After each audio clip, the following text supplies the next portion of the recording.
Hey, Tessa with Stranka's Family Farm here. I am just popping on because I am just going to do a quick video on how to make tallow. I've gotten some requests for doing that, and so I'm more than happy to show you how I make tallow, which is rendered down suet that I use for cooking or baking instead of maybe when I don't want to use oils or something like vegetable oil, for example.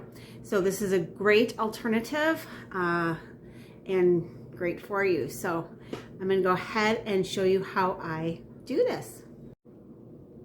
So I have got my suet here. This is about it says 4.44 pounds. And what I'm going to do first is I'm going to obviously get this out of the bag and chop it up into small pieces first.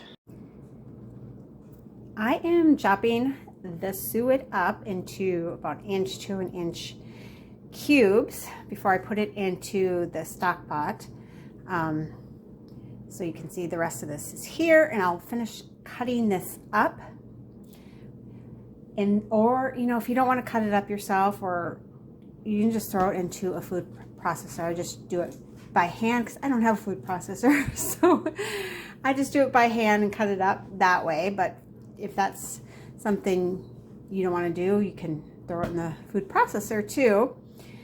And as I said, I'm gonna put this in a stock pot on the stove. You can also use a Dutch oven or a slow cooker to render this down.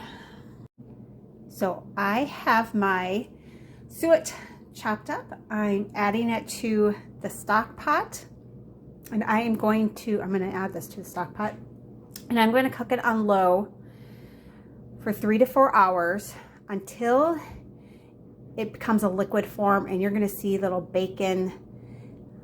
crispy bacon-like fat float to the top. That's when you know it's done, and I will show you that when that happens. If you're going to do it in a slow cooker, it's going to be double the time, so cook on low for like 6 to 8 hours. So you will start cooking this up. Do not add water. Forgot to mention that. Don't add water to this. So just leave it be and then stir it like every so often, just to make sure things aren't burning at the bottom or anything sticking to the bottom. This is almost done. You can see it's looks like crispy bacon pieces. I'm going to give this a little bit more time, and then after that I'm going to pour this into a mason jar using a mesh strainer.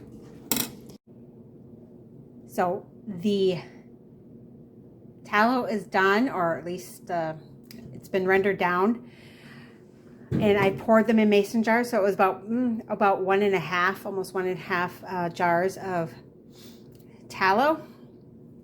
Here's one of my jars of tallow that I've made before, and I will show you the final product of this one too when it's done hardening up. We're almost finished with this one, and tallow has a shelf-stable life, so I have just left mine on the counter. If you don't want to do that, you can put yours in the fridge and it'll last a couple weeks. If you want to freeze it, you can freeze it too. Or if you want to put it in a different container, like little disposable muffin pans for little single servings of tallow, you can do that too and freeze it.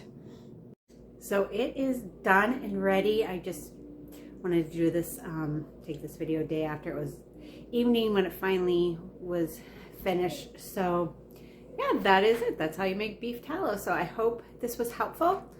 And thank you so much.